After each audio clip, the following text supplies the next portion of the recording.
जकरिया 2:5। जकरिया नबी 2:5।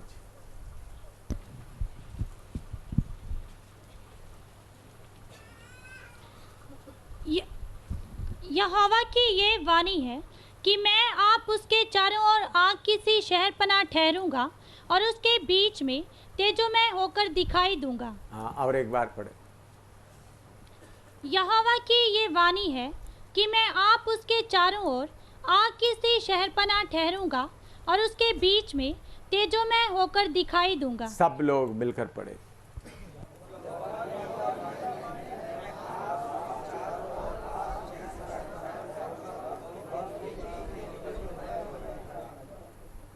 हाँ, मैं ये बात बोलने का, वचन अभी पढ़ने का कारण ये है, आज शाम को मैं जब प्रार्थना भवन जिधर हम रहते हैं उधर से मैंने देखा कि हमारे खेत के एक कॉम्पाउंड के बाहर हज़ारों के तादाद में भारी हाथी आया और वो लोग ये बोलकर आया, आज हम इनको पूरा हमला करेंगे। मैं चलकर आते समय में सिस्टर रुबीना को बताया, आज बहुत हाथी का रूप में बहुत शक्तियाँ आया है। इधर आने के बाद ब्रदर पोंटी और नीरज और प्रभुका दास विंसेंट को मैंने बताया, उन लोग उधर बाहर खड़े हैं। बहुत हमला करने के लिए बहुत फौज, बहुत ताकत वाला खड़ा है। तो मैं उधर बैठकर प्रार्थना कर रहा था, प्रभु इतना फौज आए हैं, इतना हमारे बीच में अपना गुस्सा उतारने के लिए, लड़ने के लिए आए हैं, क्योंकि हम सिर्फ इधर में सिर्फ नहीं, दुनिया भर में ये वचन जा रहा है, जाने का है। ऐसा प्रार्थना करते हुए मैंने देखा बहुत आग का दीवार हमारा चारों तरफ ऊपर में भी पूरा हमको कवर किया हुआ है, आग का दीवार। हम प्रभु की आराधना करें। कितने लोगों को समझ में आया? मैंने बोला हम चारों ओर में पूरा, मैं उधर पीछे बैठ कर प्रार्थना करता हूँ, इसलिए वचन मैंने आपको पढ़ाया है। आग का दीवार हमारे चारों तरफ, इसलिए जितना हाथी जैसा, भारी हाथी जैसा आया हुआ फौज कुछ भी कर नहीं सकता। वो दांत पीस कर उधर खड़ा होने के अलावा कुछ भी नहीं कर सकता। बहुत जोर का फौज आया है। हम प्रभु का धन्यवाद करें। हालेलुया। फौज उधर खड़ा है, लेकिन हम आग के दीवार के बीच में बैठा हुआ है, ऊपर नीचे। अगर आप लोगों का आंख भी खुल जाएगा तो आपको इधर बैठने का हिम्मत नहीं रहेगा। मैं उस बड़ा फौज को देख रहा हूँ, इतना बड़ा, लेकिन हमारा और उनके बीच में एक बहुत बड़ा आग का दीवार है, ऊपर नीचे। आराधना करें। हालेलुया,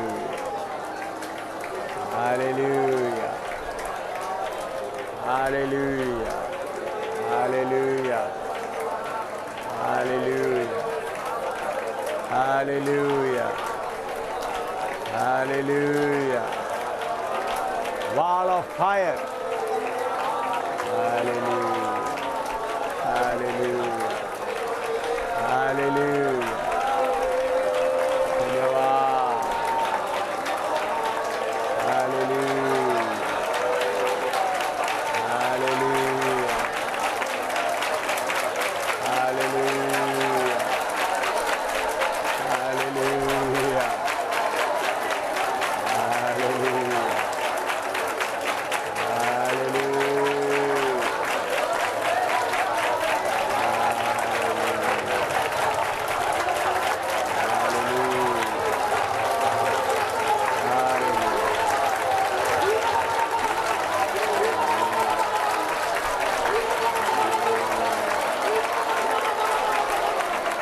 आमेन।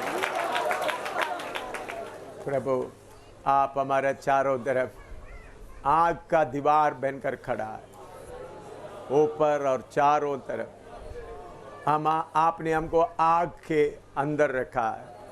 ये हमारा खूबी के कारण नहीं, हमने मांगा नहीं, आप अपने आप अपने आग का दीवार के साथ हमारे लिए खड़ा है। आप हमारे बीच में महिमा भरा हुआ खड़ा है। इसलिए जितने अंधकार का शक्तियाँ आए हैं, शर्मिंदा होकर जाने के अलावा उनको कोई और रास्ता नहीं है। प्रभु, तेरे दास दासियों को आप कैसा बचाता समझते हुए हम जिम्मेवारी से, समझदारी से तेरा वचन सीखने के लिए कृपा दे, यीशु के नाम, आमीन। अभी आप लोग सवाल पूछ सकते हैं। जो वचन हमने सीखा है उसमें आपको कोई बात में रोशनी और चाहिए, पूछ सकते हैं। इधर में सवाल पूछे हैं, if not the bride, what do the 5 wise virgins in Matthew 25 1-10 represent? जो 5 कुमारियाँ बुद्धि वाला कलीसिया नहीं है तो वो कौन है? हम देखते हैं शादी में जाते वक्त बाराती होता है, शादी करने वाला होता है और उसके अलावा बाराती होता है। लड़की लोगों के साथ में कुमारियाँ होता है। लड़के शादी के बोझ के लिए पढ़िएगा प्रकाशित वाक्य 19 का 6 से 9 तक। प्रकाशित वाक्य 19 का 6 से 9 तक।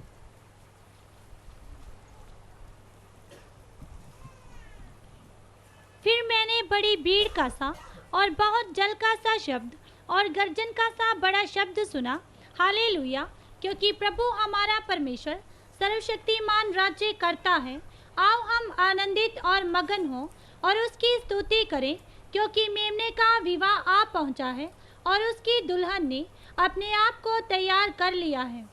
उसको शुद्ध और चमकदार महीन मलमल पहनने का अधिकार दिया गया, क्योंकि उस महीन मलमल का अर्थ पवित्र लोगों के धर्म के काम है।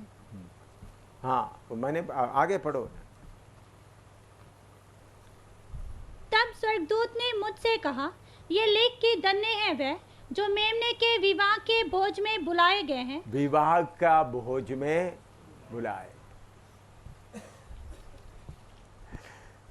ये कौन है जो बत्ती में तेल लिए हुए आ रहा है?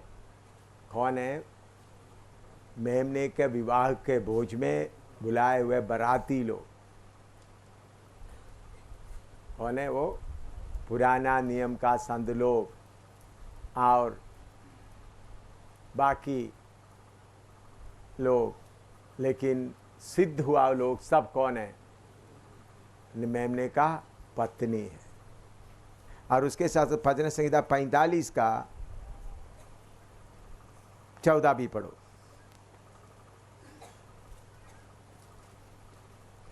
भजन संहिता 45 का 14। वह बूटेदार वस्त्र पहने हुए राजा के पास पहुंचाई जाएगी। जो कुमारियां उसकी सहेलियां हैं, कुमारियां उसकी सहेलियां हैं, वे उसके पीछे पीछे चलती हुई हाँ, तेरे पास पहुंचाई जाएगी। हाँ, तो दुल्हन के साथ कुमारियां हैं। दुल्हन अलग है, कुमारियां अलग है। और दूसरा, शादी के भोज के लिए बुलाया हुआ बाराती। तो बाराती में शामिल होना है तो भी इसके बारे में प्रभु यीशु मसीह एक उदाहरण बताया था। एक उदाहरण के तौर पर परमेश्वर के राज्य के बारे में मत्ती 22वां अध्याय निकाले, उसका 2 से लेकर 14 तक पढ़े। मत्ती 22 का 2 से 14 तक। ऐसा सवाल से आपको और ज्ञान मिलता है, इसलिए मैं उसका विवरण करता हूँ। हाँ। स्वर्ग का राज्य हाँ। उस राजा के समान है जिसने अपने पुत्र का विवाह किया, और उसने अपने दासों को भेजा कि निमंत्रित लोगों को विवाह के भोज में बुलाएं, परंतु उन्होंने आना ना चाहा। फिर उसने और दासों को ये कहकर भेजा, निमंत्रित लोगों से कहो, देखो मैं भोज तैयार कर चुका हूँ, मेरे बैल और पले हुए पशु मारे गए हैं और सब कुछ तैयार है, विवाह के भोज में आओ। परंतु वे अपेक्षा करके चल दिए, कोई अपने खेत को, कोई अपने व्यापार को, अन्य लोगों ने जो बच रहे थे उसके दासों को पकड़कर उनका अनादर किया और मार डाला। तब राजा को क्रोध आया और उसने अपनी सेना भेजकर उन हत्यारों का नाश किया और उनके नगर को फूंक दिया। तब उसने अपने दासों से कहा, विवाह का भोज तो तैयार है, परंतु निमंत्रित लोग योग्य नहीं ठहरे। इसलिए चौराहों पर जाओ और जितने लोग तुम्हें मिले सबको विवाह के भोज में बुला लाओ। अतः उन दासों ने सड़कों पर जाकर क्या बुरे क्या भले जितने मिले सबको इकट्ठा किया और विवाह का घर अतिथियों से भर गया। जब राजा अतिथियों को देखने भीतर आया तो उसने वहां एक मनुष्य को देखा जो विवाह का वस्त्र नहीं पहने था। उसने उससे पूछा, हे मित्र, तू विवाह का वस्त्र पहने बिना यहाँ क्यों आ गया? उसका मुंह बंद हो गया। तब राजा ने सेवकों से कहा, इसके हाथ पांव बांधकर उसे बाहर अंधियारे में डाल दो। वहाँ रोना और दांत पीसना होगा, क्योंकि बुलाए हुए तो बहुत हैं, परंतु चुने हुए थोड़े हैं। इधर में ये उदाहरण भी आपको अच्छी तरह आपने पढ़े हैं, आपको मालूम है। प्रभु यीशु मसीह परमेश्वर के राज्य के बारे में बताते वक्त एक राजा शादी के बोझ के लिए, अपना बेटे का शादी का बोझ के लिए लोगों को बुला रहे हैं। उन्हीं दिनों में शादी का बोझ के लिए बुलाते समय में शादी का बोझ में बैठने वाला सब एक जैसा कपड़ा पहनना एक रिवाज बड़े बड़े अमीर राजा लोग करते थे। उन लोग आने वाला सबको एक शादी का कपड़ा देता है, वो कपड़ा पहनकर शादी में बैठना है। उन लोग सब अपना नाप देकर जिसको उधर में इसी मुताबिक मैं बोला तो एक आदमी शादी का कपड़े के बिना अंदर आ गया तो उनको पकड़ा गया। तो शादी का बोझ में जाना है तो क्या चाहिए? शादी का कपड़ा। लेकिन वो शादी का कपड़ा दुल्हन दुल्हा का नहीं है, दुल्हन दुल्हा अलग है। शादी का कपड़ा क्या है? यशायाह 61 का 10 पढ़ो। यशायाह 61 का 10, साम 61:10 या यशायाह 61:10, साम नहीं, यशायाह 61:10, नॉट साम, यशायाह 61:10, यशायाह 61 का 10। मैं यहोवा के कारण अति आनंदित होऊंगा, मेरा प्राण परमेश्वर के कारण मगन रहेगा, क्योंकि उसने मुझे उद्धार के वस्त्र पहनाए। उद्धार के वस्त्र पहनाए। तो शादी में जाना है तो क्या चाहिए? उद्धार का वस्त्र। और इसके नीचे पढ़ो। और धर्म की चद्दर ऐसे ओढ़ा दी है जैसे दुल्हा फूलों की माला से अपने आप को सजाता और दुल्हन अपने गहनों से अपना श्रृंगार करती है। हाँ देखिए, इधर में दुल्हा का भी सजावट लिखा है, दुल्हन का भी लिखा है, और दूसरा क्या? उद्धार का कपड़ा। इधर भी तीनों पार्टी को दिखाई दे रहा है। उद्धार का कपड़ा पहना हुआ लोग सब शादी के बोझ के लिए बुलाए हुए लोग। वो है बराती। 5 कुमारी, बुद्धि वाला 5 कुमारी किस में आता है? बराती में आता है। वो दुल्हन नहीं है। बहुत तेरा पास्टर लोग वही दुल्हन है, वही कलीसिया करके प्रचार करते, किताबें भी लिखा है बहुत लोग। मैंने एक बार अमेरिका में ये बात बताया तो उधर बैठे हुए सारे पास्टर सिर पे हाथ रख कर बोल रहा है, बाद में बोल रहे हैं हम वचन थोड़ा ठीक तरह से पढ़ने से कितना अच्छा था। मैंने उधर में क्लियर कर दिया, उनको कोई सवाल पूछने का नहीं है। उन लोग बोले हम इसके बारे में कितना प्रचार किया, कितना किताबें भी लिखा है। मैंने बोला तो तब उन लोग थोड़ा वचन थोड़ा ठीक तरह से पढ़ने के बाद उनको मालूम होगा। बराती के साथ किधर गया? शादी के घर में गया। मैंने बोला ब्राइड किधर बैठे हैं? बाहर आकर दुल्हन का इंतज़ार करे, अंदर बैठा है। उन लोग बोला देखो भाई हमारा, अब आप वो सारे बातें अभी बताने का ज़रूरत नहीं।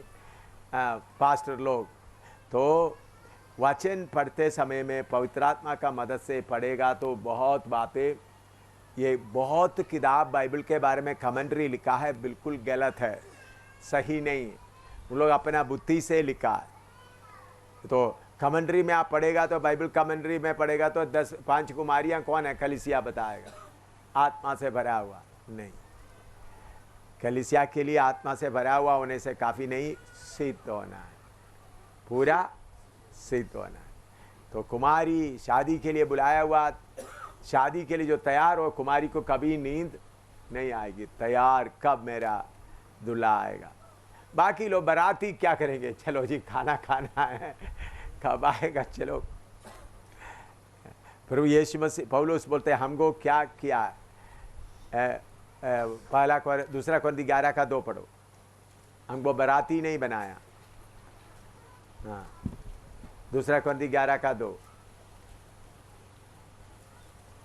क्योंकि मैं तुम्हारे विषय में ईश्वरीय धुन लगाए रहता हूँ, इसलिए कि मैंने एक ही पुरुष से तुम्हारी बात लगाई है कि तुम्हें पवित्र कुंवारी के समान मसीह को सौंप दूं। हाँ, पवित्र कुमारी की तरह। हमको शादी का बोझ के लिए नहीं बुलाया गया, हमको पवित्र कुमारी की तरह।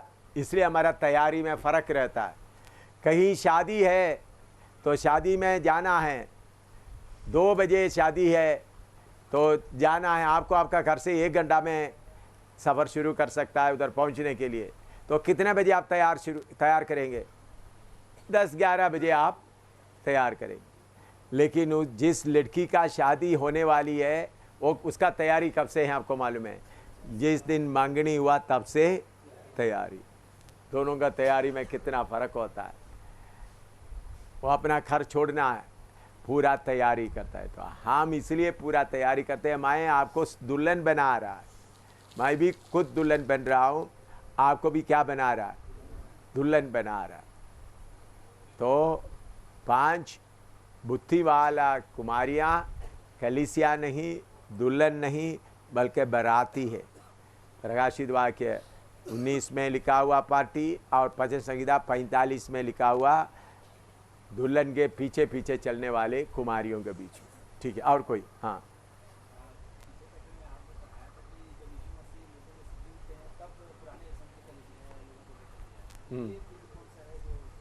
तो वो लोग एक ग्रुप चले गए, वो किधर में चले गए?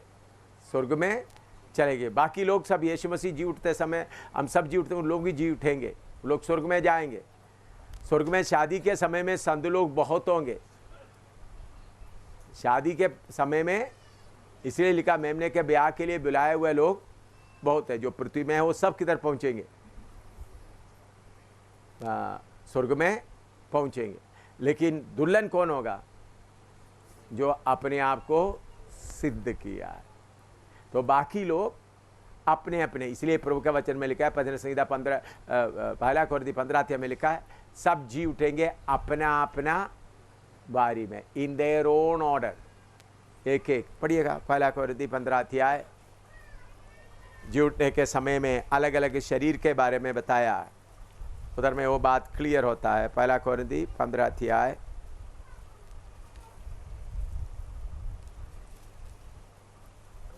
उसका 22-23 पढ़िएगा।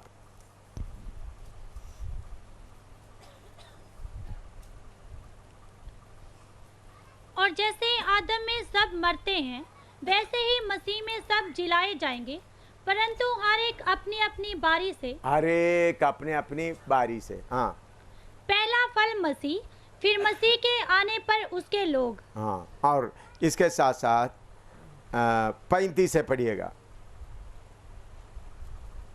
1 कोरिन्थी 15 का 35 से 42 तक 43 तक पढ़िएगा, 44 तक पढ़िएगा। अब कोई ये कहेगा, 1 Corinthians 15:35 to 45। हाँ पढ़ो। अब कोई ये कहेगा, मुर्दे किस रीति से जी उठते हैं और कैसी देह के साथ आते हैं। हे निर्बुद्धि, जो कुछ तू बोता है, जब तक वह ना मरे जिलाया नहीं जाता, और जो तू बोता है ये वह देह नहीं जो उत्पन्न होने वाली है, परंतु निरा दाना है, चाहे गेहूं का चाहे किसी और अनाज का। परंतु परमेश्वर अपनी इच्छा के अनुसार उसको देह देता है, और हर एक बीज को उसकी विशेष दे। सब शरीर एक समान नहीं, मनुष्यों का शरीर और है, पशुओं का शरीर और है। मनुष्य का शरीर और है, पशुओं का शरीर और है। हाँ, पक्षियों का शरीर और है, पक्षियों का और है। मछलियों का शरीर और है, मछलियों का और है। स्वर्गीय देह है और पार्थिव देह भी है, परंतु स्वर्गीय देहों का तेज और है, और पार्थिव का और। सूर्य का तेज और है, चांद का तेज और है। सूर्य का तेज और है, चांद का और है। हाँ, और तारागणों का तेज और है, क्योंकि एक तारे से दूसरे तारे के तेज में अंतर है। हाँ, एक तारे और दूसरे तारे के तेज में अंदर है। मुर्दों का जी उठना भी ऐसा ही है। हाँ, मुर्दों का जी उठना भी ऐसा ही होगा। इधर देखो, इसलिए प्रभु यीशु मसीह आते समय में दुल्हन का महिमा में जी उठेंगे। बाकी लोग प्रभु यीशु मसीह को उद्धार पाया, पूरा जय नहीं पाया तो उठेंगे, स्वर्ग में जाएंगे, लेकिन दुल्हन में शामिल नहीं होगा। उनका महिमा और होगा। उन लोग सब किस में होंगे? शादी के बोझ में होंगे। यह समझ में आए विषय? ठीक। आपने बताया कि जो गुनगुना है इसे प्रभु अपने मुंह से निकाल देगा, ऐसा व्यक्ति स्वर्ग नहीं जाएगा। पर फिर आपने बताया कि प्रभु टिटिमाती बत्ती को भी नहीं छोड़ेगा। देखिए, ये सवाल अच्छा है। मैं सुबह टिटिमाती बत्ती के बारे में जितना बोलना था नहीं बोला था। मैंने सोचा था शाम को अगर सवाल आएगा तो मैं बताऊंगा, नहीं तो मैं खुद बताऊंगा। टिटिमाती बत्ती के बारे में वचन पढ़कर छोड़ा था। फिर बाद में मैं जाते समय में मेरे मन में आत्मा में ऐसा हुआ तो टिटिमाती बत्ती के बारे में और थोड़ा बताना था। टिटिमाती बत्ती क्या है? जलना चाहता है, तेल नहीं है। धुआं छोड़ता है लेकिन उनको जलने का मन है। इसी मुताबिक आप प्रभु के लिए आगे जा रहा है, आपको जलना चाहते तो धुआं देखते देखते मालूम होता है इसको जलने का मन है लेकिन तेल नहीं है, तो प्रभु जल्दी तेल आप में डालेगा। तो टिटिमाती बत्ती आप धुआं दे रहा है, जलना चाहता है, प्रभु मुझ में तेल डालो, पवित्र आत्मा का भरपूरी मुझ में दो। इसलिए प्रभु ने बोला है जो प्यासा है मेरे पास आकर पिए, जो मांगता है उनको मिलता है, जो आज्ञा मानता है उनको देता है। तो जो टिटिमाती बत्ती है, जो पूरा नहीं जलता है, प्रभु के सामने रोते रोते बोलो, प्रभु मैं जितना जलना चाहता है उतना नहीं जलता। इन बातों के बारे में जब दीवट के बारे में विषय जब शुरू होगा, दीवट का अंदर में परम पवित्र स्थान में दीवट है, दीवट में तेल लगाता है, उसमें गुल वगैरह होता है, उसको निकालने के बारे में जब सिखाएंगे तब टिटिमाती बत्ती का और गहराई से समझाएंगे। लेकिन अभी आप इतना समझो, अगर आप जलना चाहता है, आप धुआं देता है, आपके अंदर उसके लिए फूक है, प्रभु आत्मा की तेल से आपको भर देगा। प्रभु आत्मा का तेल आपके अंदर डालेगा, आप जलेंगे। लेकिन वो प्रभु को दिखाई देना है क्या है? बुझकर बैठा हुआ है, उसके लिए नहीं बोला। टिटिमाती बत्ती बुझकर बैठे हुए को मैं दोबारा तेल लगा नहीं। आप जितना जलना चाहिए उतना नहीं।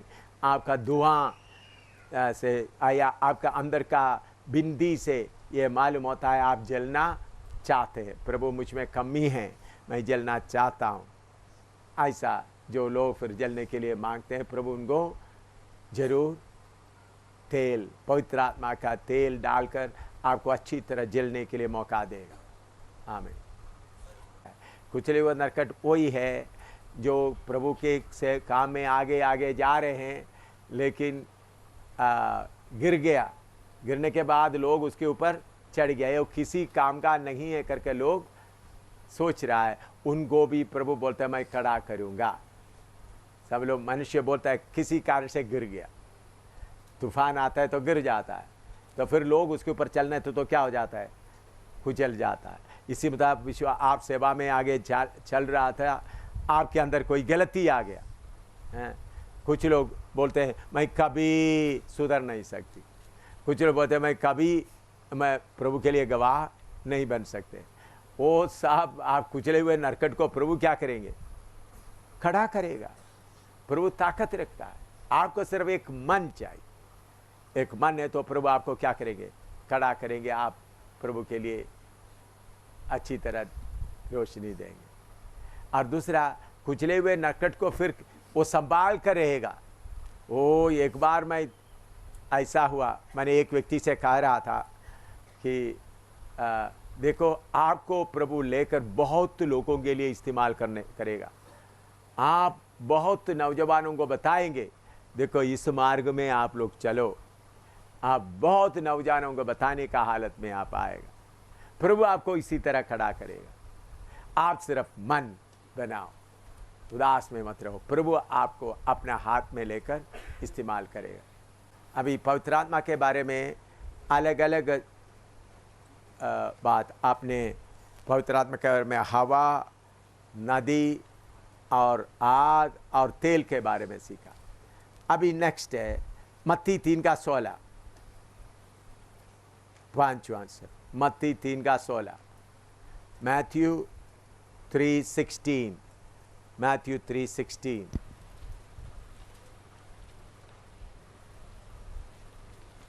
और यीशु बपतिस्मा लेकर तुरंत पानी में से ऊपर आया, और देखो उसके लिए आकाश खुल गया, और उसने परमेश्वर के आत्मा को कबूतर के समान उतरते और अपने ऊपर आते देखा। हाँ, पवित्र आत्मा कबूतर के तौर पर उतर आया। प्रार्थना करें थोड़ा सा, और इसको समझने के लिए आप और अपना मन को तैयार करना है। आप लोग प्रार्थना किया है, फिर भी एक भारी बात है, आपका जीवन के साथ का बात है। पवित्र आत्मा कबूतर के माने, प्रभु इसको समझने के लिए मुझे तैयार कर।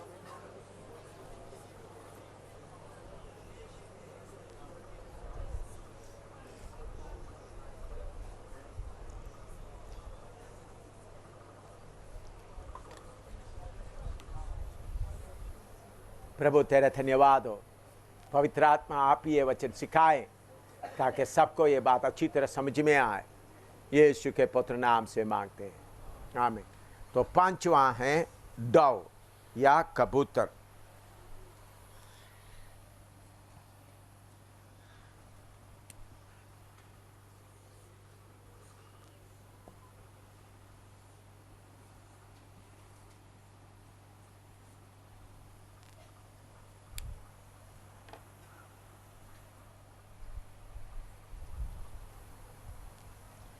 पवित्र आत्मा को कबूतर के मानिंद बताया है।